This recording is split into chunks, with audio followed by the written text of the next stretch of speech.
left you an altar in the echo of goodbye. I left you a place for my last pain to die.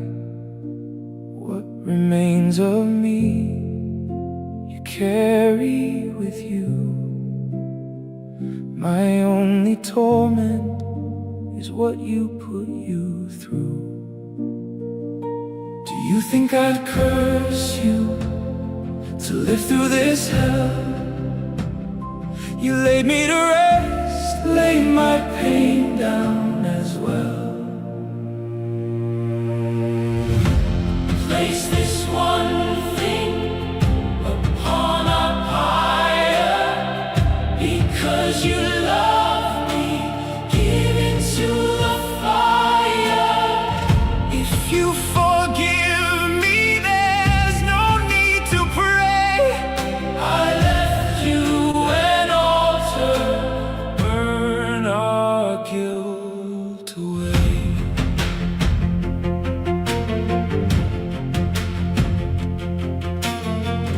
I was my own person, let me choose for me. This is too much for us, oh please set us free. I know you miss me, but I am not this pain. We can't outlive it until you give it away. If I was standing here, would you let us start anew?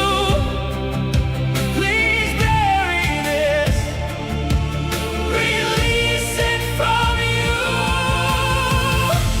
Place this one thing upon our pyre, because you love me, give it to the fire.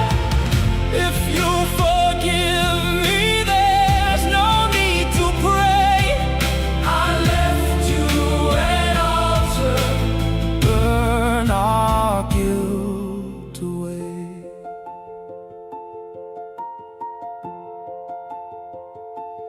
Maybe there's a place where we will meet again. Let's not chance it, now's as good as then. It's okay to leave some and keep it with you. This altar will burn until it's all consumed. Place this one thing upon our pyre, because you love me, give it to the fire. If you forgive me, there's no need to pray. I left you an altar, burn our guilt away.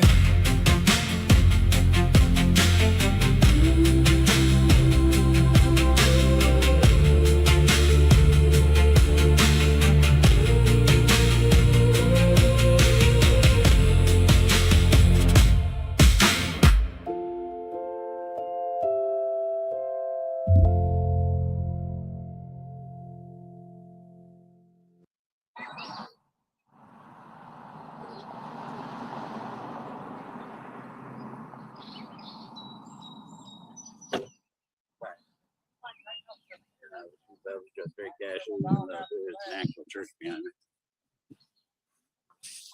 Anybody hear me yet? Anybody hear me yet? Give me a shout out if you can hear me.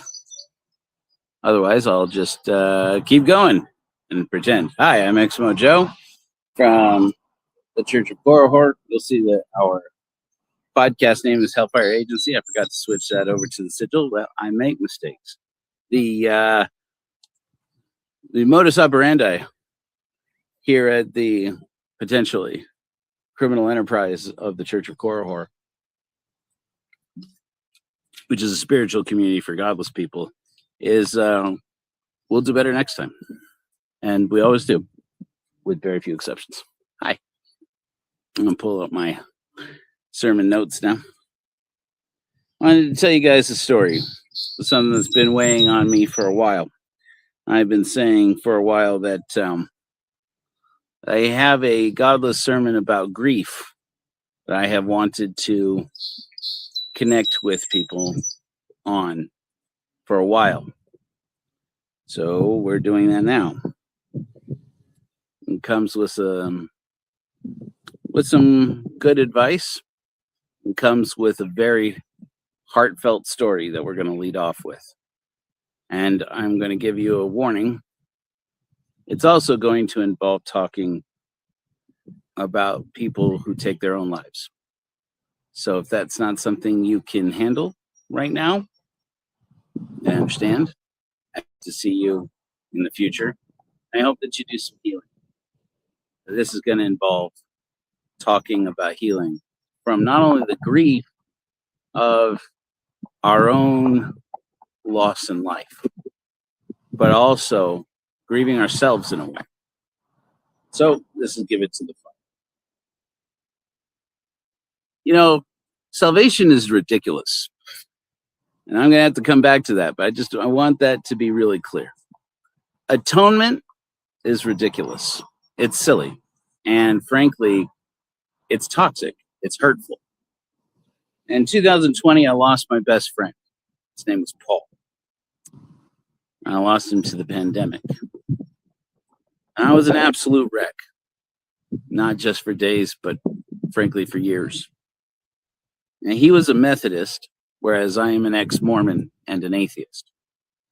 And I had to process his passing a lot differently than he would have processed mine. And it may seem strange to say and strange to consider, but I'm actually somewhat grateful that because I grieved him instead of him me, he'll never have to do that.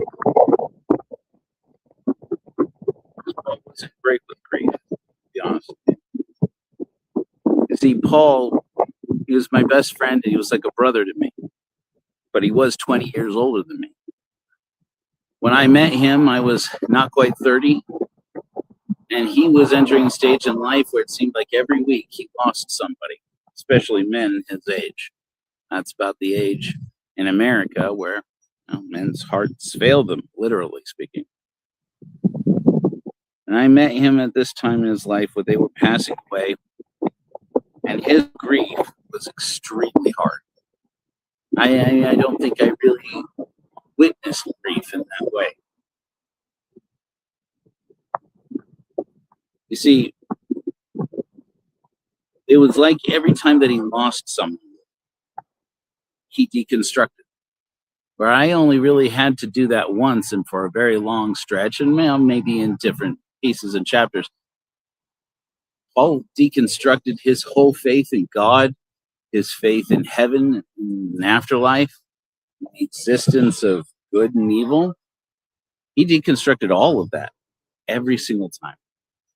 And then had to reconstruct his hope that he was going to go to heaven and that he'd see somebody there that now he had to say goodbye to. It was exhausting. And frankly, I worry that it was unhealthy. But I loved him like a brother. And when he passed, I cried all the time. For 2 years, we couldn't even bury him because of social distancing and then just the impracticality of getting everybody together. When we finally did get together, I witnessed as his whole Christian community, those Christian members of his family who would who would grieve him, showed up and rallied around one another. And it was lovely for them. By that time, I was already deep into my healing. And it wasn't all of a sudden, it was a little bit at a time. It still is a little bit at a time. There's still things that every once in a while I would turn. I'll find myself turning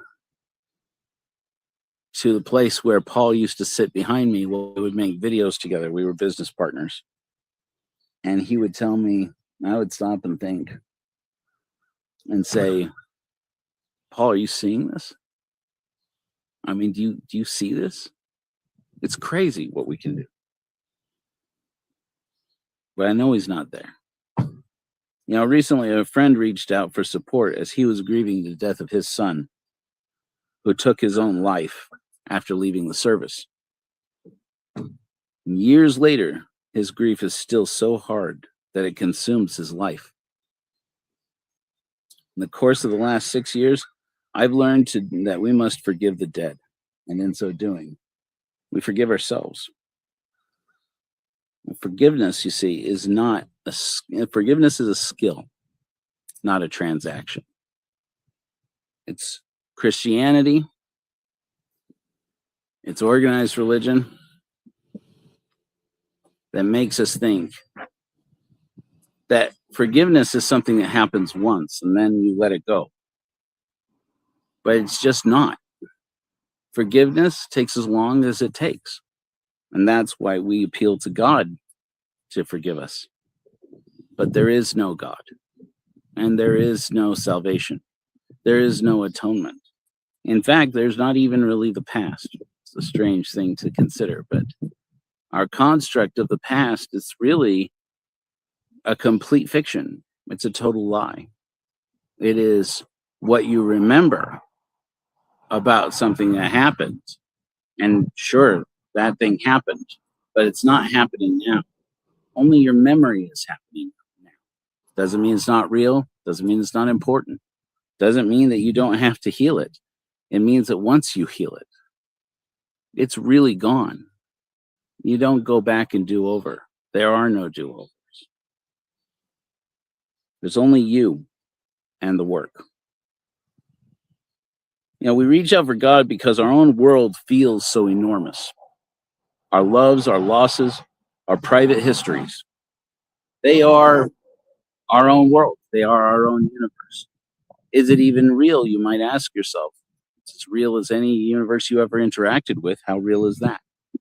Because you don't exist purely in the real world, not the mind, not your consciousness. Your consciousness is inside your own world and it never gets out of there. You live and die inside that world. And healing something to remove it from that world, it's as real as magic. It's the closest thing to magic that there is. The past, time out here in the real world, whatever that is, whether we are just brains in a jar on God's desk and he's hiding from us and thinking this is a great joke, or whether it's just what it seems like, the happenstance of a magnificent universe that seems impressive to us, but is doing the only thing it ever does, which is to exist or to not exist. Now, chances are that nobody taught you how to forgive yourself when you were a child, but all of us once were children. And when you are a child, you borrow somebody else's forgiveness, or you borrow somebody else's judgment. But we learn pretty early, don't we, how to judge other people. We judge them by the way they dress. We judge them by the sound of their voice. We judge them by the choices that they make. And you see, that's why salvation for me is really lazy.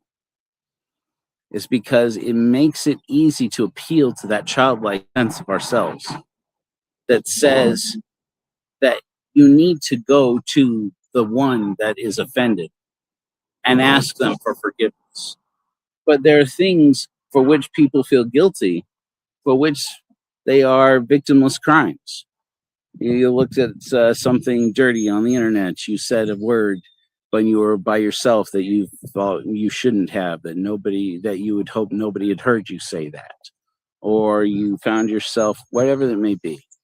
The process of growing and becoming better people is a process where guilt will come up naturally, where you do things, you feel things, you think things that make you feel guilty.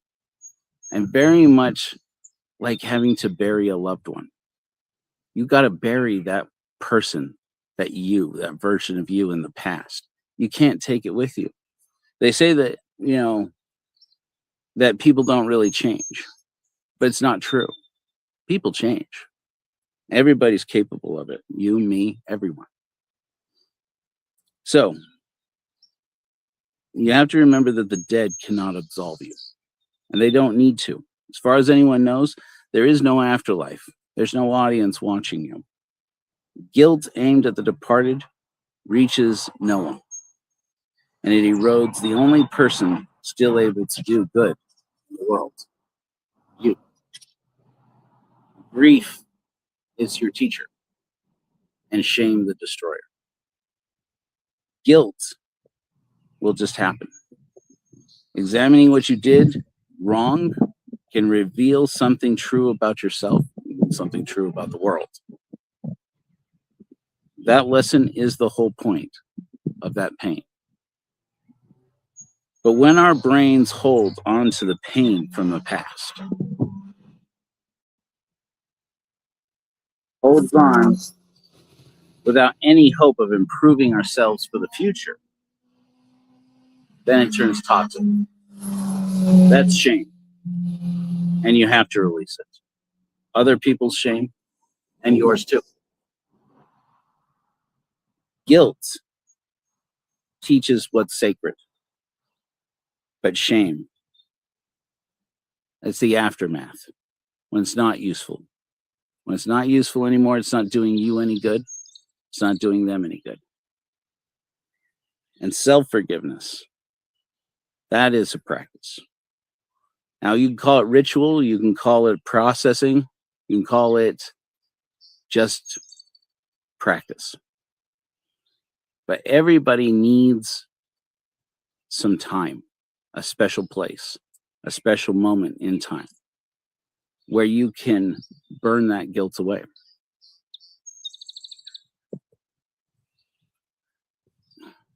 Many of you who have been with the Church of Korihor for a while know that I have struggled greatly with existential problems of my own accord. And my own deconstruction from Mormonism particularly, and Christianity more generally, was one in which I came to realize that Christianity and the hope of an afterlife, the hope of salvation, made my existential crisis worse, not better. That while maybe, yes, to some people, it gives them great solace to think that Christ is on the other end of that divide, and they will become better for their grief. They will become better for their pain and their shame. They will be better if they appeal to the authority of some being they believe once drowned the entire world because they got sassy with it. Not just the humans, but animals too. And apparently all the dinosaurs, well, now we're finding out with the exception of these birds. Don't know if you can hear birds. We're outside here in Virginia, and it's beautiful. Hot, but beautiful. To appeal to that same being, to forgive you for even the slightest of offenses, which you are told and made to believe will bar you from the entry into God's kingdom forever. It's got to be one of the most toxic and frankly counterproductive processes I've ever heard of. Sure, you have to be able to forgive yourself, and you have to be able to forgive others. And if Jesus is the way for that, if Jesus really is the door to that forgiveness for you, well, frankly, I'm sorry to say it so boldly, but I pity you. I've been in that place. I empathize. Because the fact of the matter is, you're looking for forgiveness that isn't real. It doesn't exist. And you're looking for forgiveness on the part of somebody who can create and destroy your entire world. This is why I say, I think that we godless people, we atheists and agnostics, we're better at grief than people of faith. I think we have a more difficult road, yes, but I also think that we have a road that's actually doing the work. And for me, that starts with understanding that you go to a source when you pray to God for forgiveness, or when you pray that God will help you to be reunited with a loved one who has passed on. You go to a source that can make and can destroy your entire world. My friend, that source is you. Your world is made by you in every instant. Your future is made by you. Being responsible is not reaching out and saying, Lord Jesus, save me, whom in the gall of bitterness. It's not real. And appealing to it, it's just a lazy way that charlatans can get a hold of you and extract money, obedience, maybe even subjugation, maybe even sex. It's happened since time immemorial. We're witnessing it all the time now. This is the way that charlatans work. They tell you that you can dunk in this water, you can take this cracker, you can take this sip of wine, and you can be reunited with your loved ones after you die, and everything that you did is forgiven, and nothing that you will ever do in the future will truly bar you because God's grace, because blah, blah, blah. It's not real. It's not going to happen. You don't need it to happen. The power to get the forgiveness of somebody who controls your entire future, who controls your entire life, it's all in you. And you can't do anything about what happened in the past. Things that you did, things that somebody else did, they're gone. They don't exist, not even in an intangible way. Inside your mind, you have this memory of a thing you did or of a thing somebody else did. And you have these memories from your abusers. You have these memories from people who are strangers to you. And because our mind wants to hold on to the past, because this is the survival skill of our species, to remember and to apply and to put new skills on top of things, you don't have the natural skill to forgive yourself. Nobody does. It's not natural. Someone has to teach you. Somebody has to do it along the way. And guess what? If churches were teaching people, if God and his churches and his charlatans were teaching people how to forgive themselves, they'd be out of a job, wouldn't they? They'd be out of this gravy train. There'd be no money left. That's the way it works. And so I'm only interested now in saying, what is the real work then? What is the hard work? What does it mean to process somebody else's choice to leave this world? What else does it look like to have somebody who wouldn't leave this world, who would stay longer, but disease took them, but an accident took them, but sheer happenstance and circumstance beyond anybody's control took them away from you? How do you forgive? How do you forgive God? How do you forgive the world? How do you forgive people who are of a different political persuasion and it caused you to lose someone? How do you forgive yourself? Even for loving, for putting yourself in this position where you could be hurt like this because of a car accident, because of cancer, because of suicide. You have to do it because you're either growing from that pain or it's cutting you down. You're either becoming better and becoming a better person and learning something that makes you more likely to experience joy and thriving in the future, or you are cutting yourself down and down until you are going to relive that same pain over and over again. And you know exactly what I mean because you are adults. And at some point in your life, you buried somebody, a parent, a sibling, a friend. And you know what it's like to know that you will probably never get to ask that person, hey, do you think you could tell me that you forgive me for this thing I said to you? It bothers me. I think about it sometimes. This is why I say that grief is especially hurtful towards people who are neurodivergent, neurospicy. We hold on to things. Hi, Tim. I'm in Virginia. This is Virginia. Oh, hey, you see those? Sorry. Thank you. I'm glad you like the song. I'm going to play it one more time. We'll play I Left You an Altar. I wrote it for a friend. We all know what it's like to have to go into the future knowing that person's never going to say to you, you know, man, let it go. I don't even think about that. I don't know why you do. Yeah, you said a stupid thing. Yeah, you tripped and fell and embarrassed yourself. Yeah, you did this or that. You know, I can't believe you're still thinking about that. I haven't thought about that in years. Wouldn't it be great? Wouldn't it be great if we could go and retrieve those from the dead? Maybe imagining it would even help you. I don't know. Go for it. Couldn't hurt. But the fact of the matter is, burying the past is simple when you realize that it is the past and you can't change it and it doesn't even exist anymore. And the only thing you can choose right now is what's going to change in the future. And that realization, far from being something that feels, again, to your brain that has this skill set of remembering, oh, this is the technology for how you make the spear point. This is the technology for how you make a spreadsheet. This is how we survive. This is how you're going to thrive. This is how you're going to do it by remembering how to get, by retaining it. It's the same technology going on in your brain that tells you, you really are a piece of shit. You know that?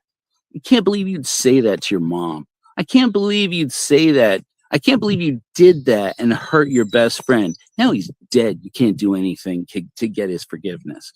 That part of your brain that holds on to the past, that calls you a piece of shit over and over again, that part of your brain is just trying to protect you.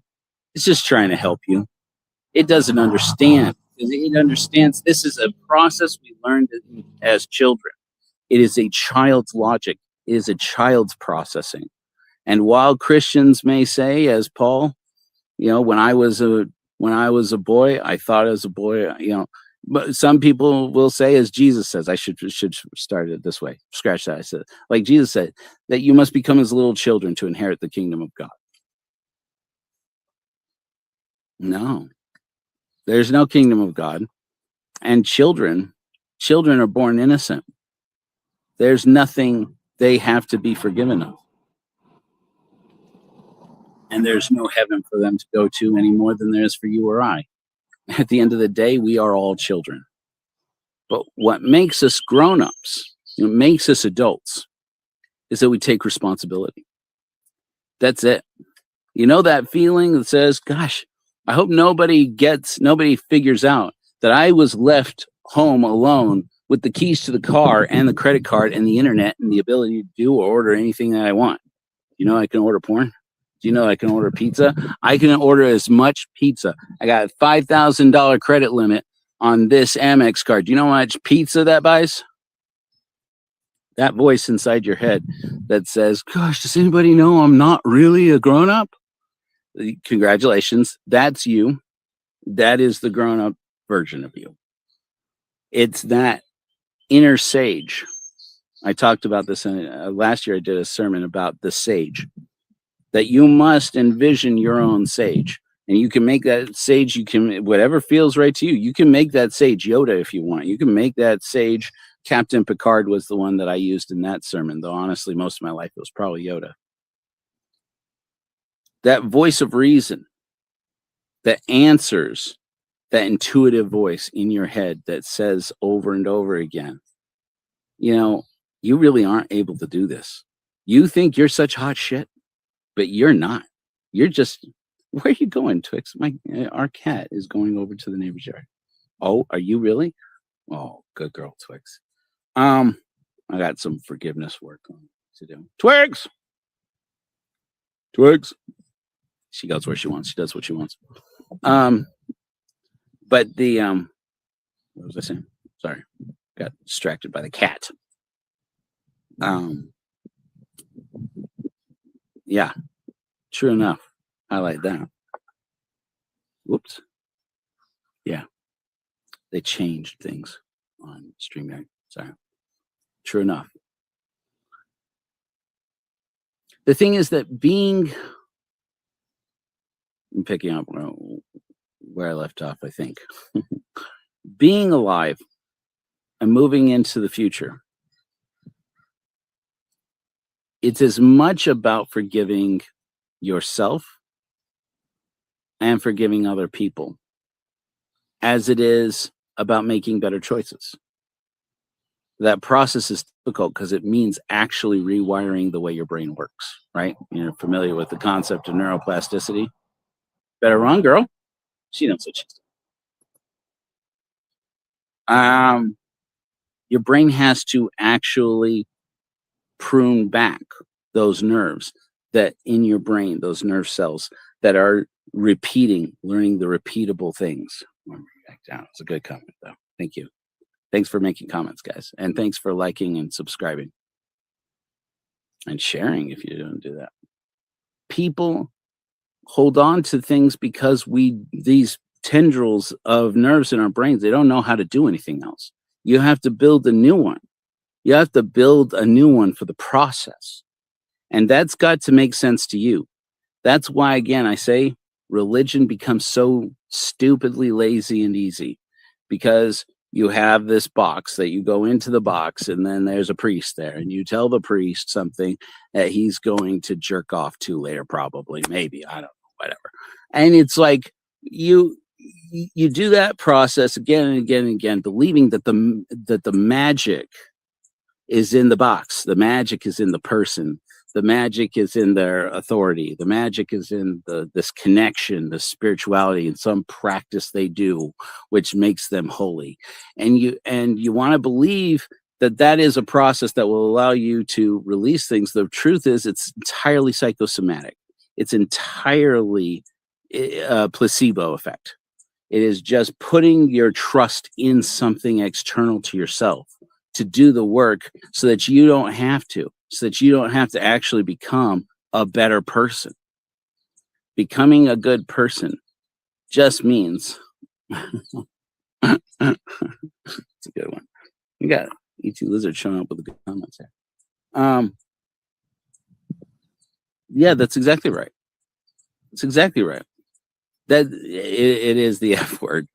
But worse than that, I think atonement is the most toxic idea I think I can think of.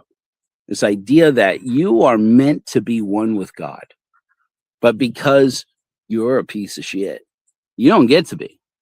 You are meant to be with your family forever, but because you violated rule number such and such according to this man in a dress somewhere, which is fine if he wears a dress. He does wear a dress. Some of them. Because this man said this one thing one time, or many times, now you have to come back to the church. Now you have to pay a little more tithing. Now you got to put a little more, obedience, and you got to make sure the children see it. You got to make sure that your loved ones see it. You got to let the world know you belong to this club and not to any of these clubs, and that you think this club is the best and those clubs are. You have to do all of this in service, this free work in service of something, so that you can have a place where you can go and set your pain down, set the guilt aside, and not do any of the work. Not do any of the work of actually becoming a better person. You can pray 1,000 Hail Marys. You can pray 1,000,000 Our Fathers, and none of them are going to make you a better person.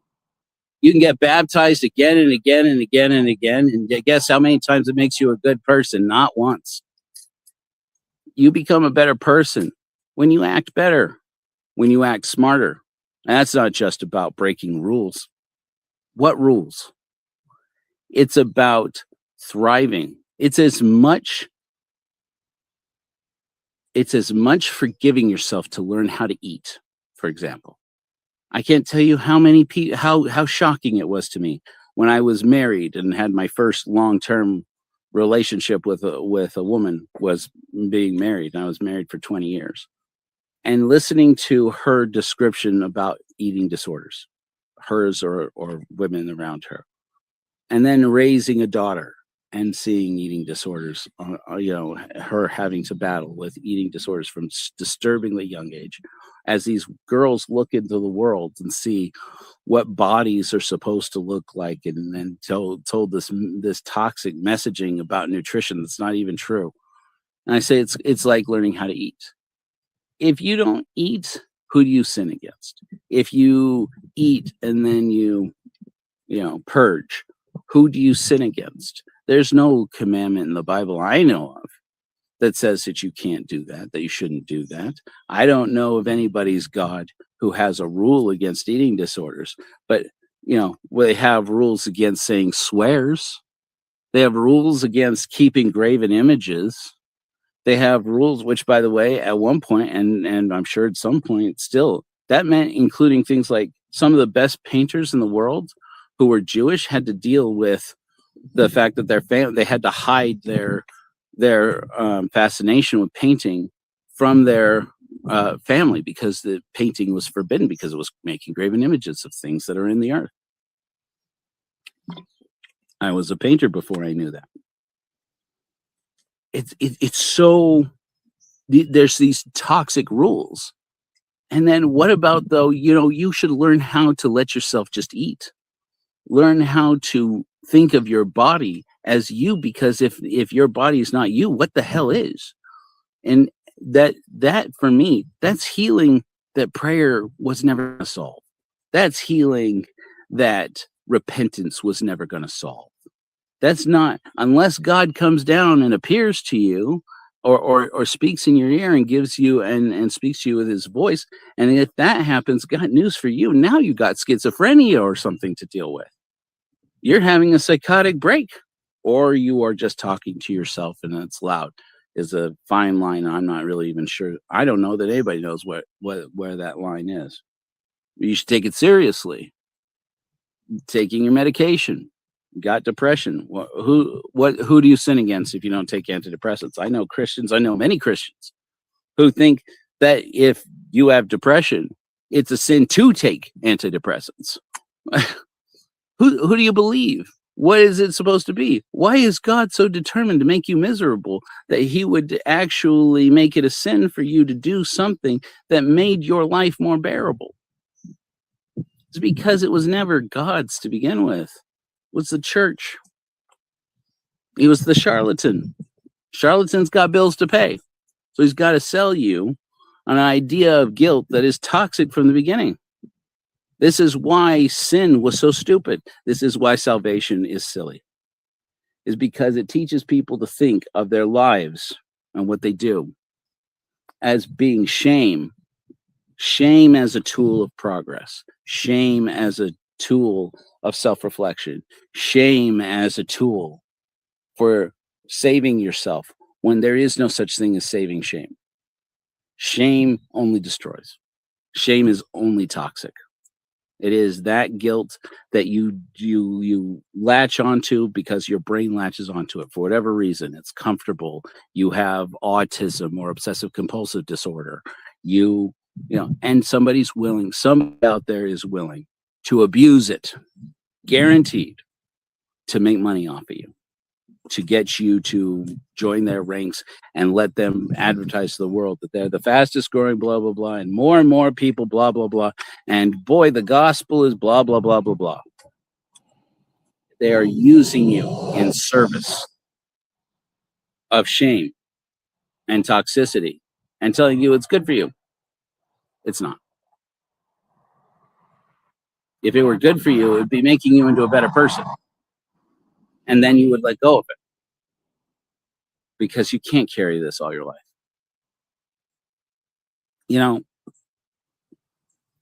I opened this by talking about my best friend, Paul Hudson, who passed in 2020 from COVID. It was his greatest fear. You remember 2020, right? That was his greatest fear at that time, was that he would get COVID. And he did. It wasn't but 2 weeks, maybe 3. He was gone. I wasn't ready for that. I realized in hindsight that over the course of the 17 years, 18 years that Paul and I had been friends, I had reached the age that he was when I met him. And so many of his friends started to pass away. Men in their late 40s, early 50s, heart disease, drinking, accidents, and choosing to leave this world. Yeah. Now I live in it. I'm 46 years old this August. And now I'm living that hell. And over again, I keep thinking back how hard it was on Paul to grieve these people.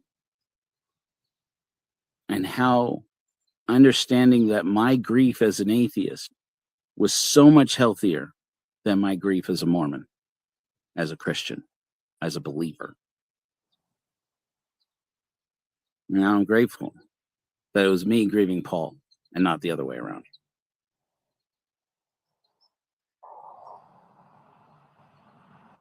And right around this time, I made a friend.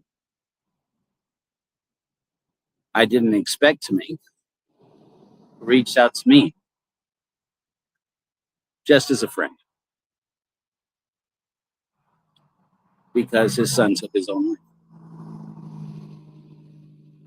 And over, he sees in his life how it is destroying his life. The grief that doesn't solve. It doesn't go away on its own, right? And that's when I started to think over and again to myself, this world around us needs to develop a skill. We as human beings, we need something like the Church of Korihor to teach a skill set of learning to build that tendril in your brain, learning to build that process in your brain that is an automatic apply new settings and delete process. And it doesn't have to look like anybody else's. It doesn't have to look like going into a confessional box. If that idea just disgusts you outright, good. I don't blame you. Me too. Get rid of it. If it appeals to you, okay, what does your confessional box look like? Is it, out in nature? Is it, is it writing it down? Whatever the process is, only you know if the process is working. And if for you the process is working, then it's working and you don't need anything else. You don't need any other validation from me or anybody else. If it works for you, then it works. Remind yourself that it works. Brett Hartley and I had a great conversation when I started the Church of Korihor. It's recorded. You guys can watch it on the channel here. We talked about ritual and about how atheists often neglect ritual because we don't think it works, because we don't believe in magic, because we don't believe in Sky Daddy, right? But there's a reason why religion developed ritual. Because ritual could do a thing that doctrine can't. Ritual can do a thing that commandments can't, that priesthood can't. Ritual can do a thing, and that is to use your body and your mind, use this physical being that you are in some way that feels like progress. And that feeling, if we do believe, as William James said in Varieties of Religious Experience, the spiritual experience is a point that begins and ends in time. And that is awesome, ephemeral. It is without description. It defies description. If there is an experience that you come out of completely changed, he said, you shouldn't even, he told, he was the father of American psychology, they called it. He told psychotherapists then and now, he says, don't try to duplicate that. Therapy can't do it. That was his position. Who knows if it's right or not, but I think there's something to it. He says, that is something that talk therapy will never do. That is something that medication can never do. That spiritual change, it's that moment, having that experience that you come out of better. Every moment that you are grieving the dead can be that spiritual moment.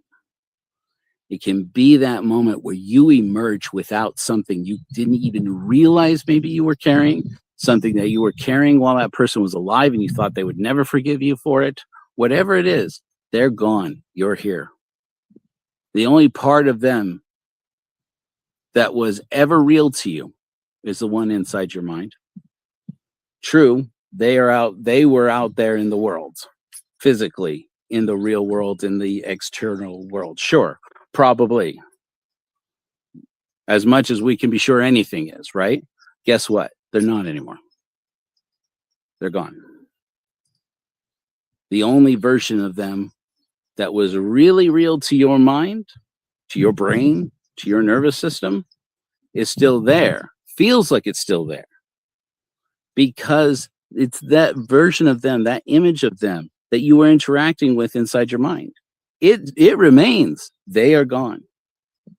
But that means that any relationship you are going to have with them going into the future that affects your relationships with everything.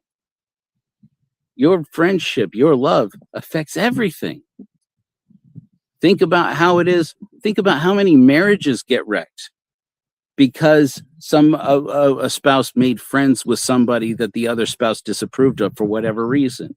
How many marriages and how many families become destroyed because of political differences? The last 2 years, 3 years really, of my relationship with Paul, we almost never spoke to each other. I loved him like a brother. And it hurt me every time because as he became more and more politically aligned to the MAGA movement, we had less and less to talk about. We had less and less that we could politely say to each other. And more than once, I had to put down the phone and walk away to say, I can't believe Paul just said that to me. And then I would get a reminder from his wife, who was dear to me also and is now passed as well. And say, you remember, Joe, that Paul's sick.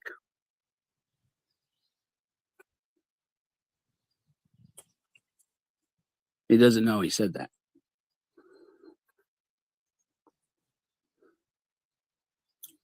She was a good woman. And those years were hell for her. See, sorry. Paul was a filmmaker like me. Didn't fail as badly as I did.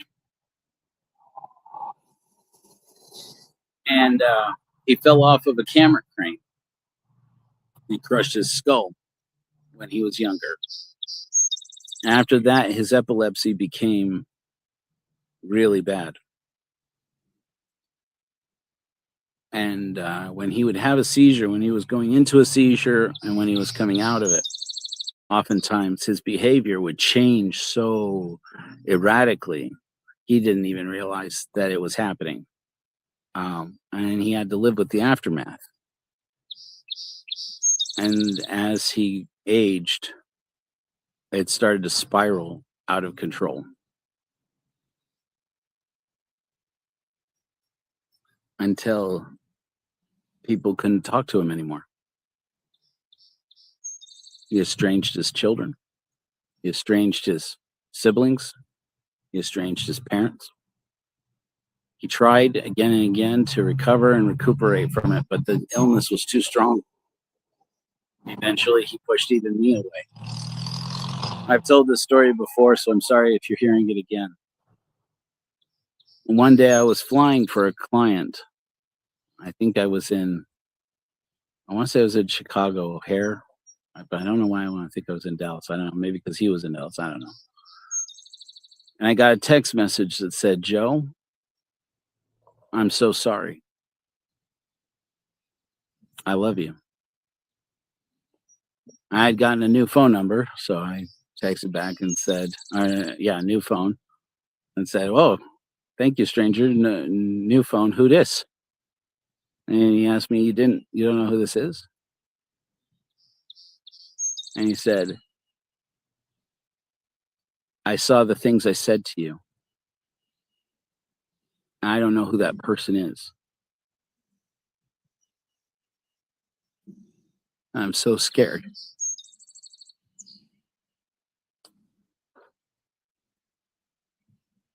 I'm so scared.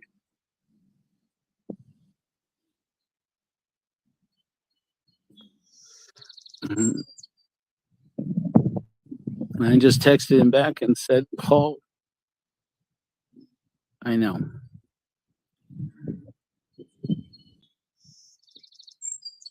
I forgive you. Don't worry about it. I love you back.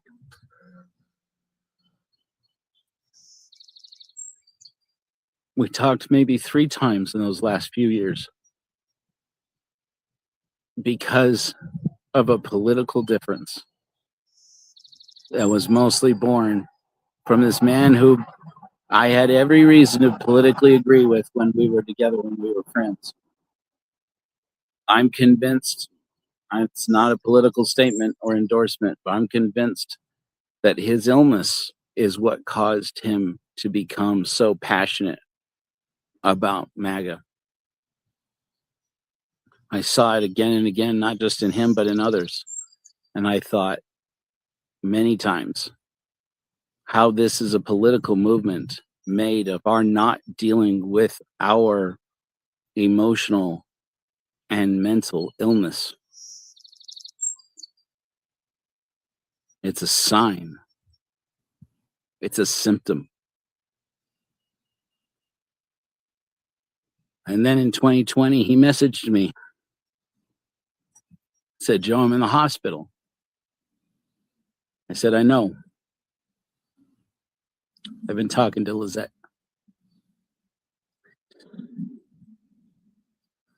He said,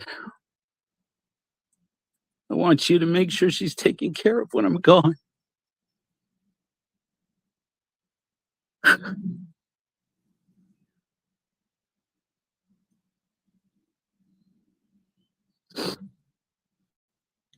He said, I promise I will.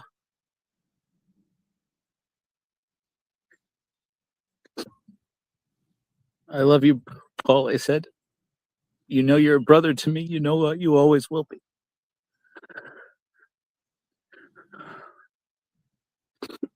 And he said, I know. The last thing I said to him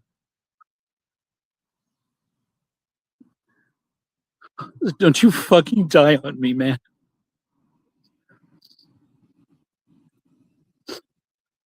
He said, I'm trying not to.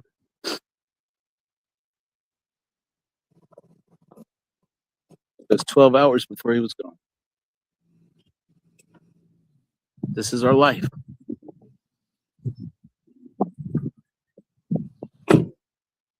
I'm going to play one more time the hymn for you guys, the new one. I want you to think about this process. I decided instead of writing it up like a sermon or like another TikTok post, that I would write it as a song. Because sometimes I'm just better at that stuff. And I sent it to a friend who was grieving over and over in his life that his own son had taken his own life years ago, just to give him something. Don't call it a ritual if that's too much for you, if that's too heady. But if you don't do it this way, if you don't do this, if it doesn't inspire you to do this process, I would encourage you to find something that works and to trust yourself and to know your feelings, to go inside of yourself and ask yourself, is this helping? And do it again and again. Let it go. You have to give it to the fire. You have to. For them and for you. Amen.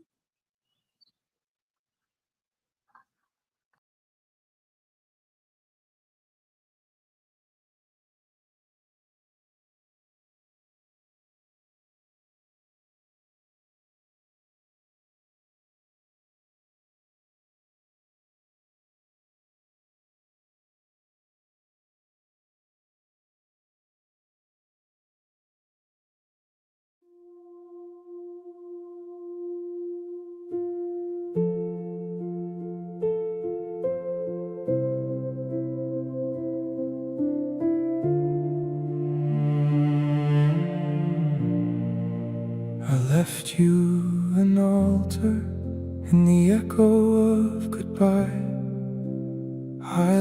left you a place for my last pain to die.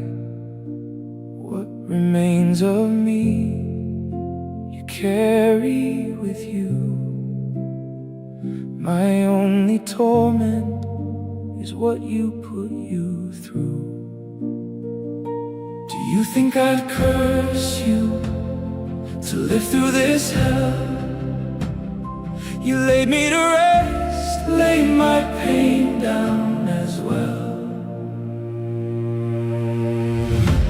Place this one thing upon a pyre, because you love me, give into the fire.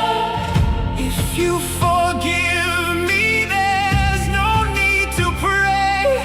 I left you an altar, burn our guilt away.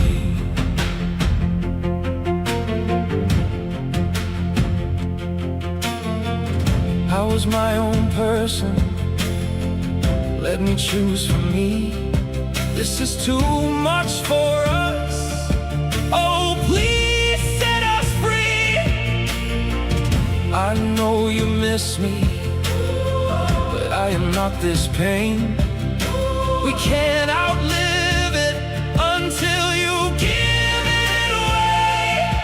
If I was standing here, would you let us start anew? Please bury this, release it from you. Place this one thing upon our pyre, because you love me, give it to the fire. If you forgive me, there's no need to pray. I left you an altar, burn our guilt away.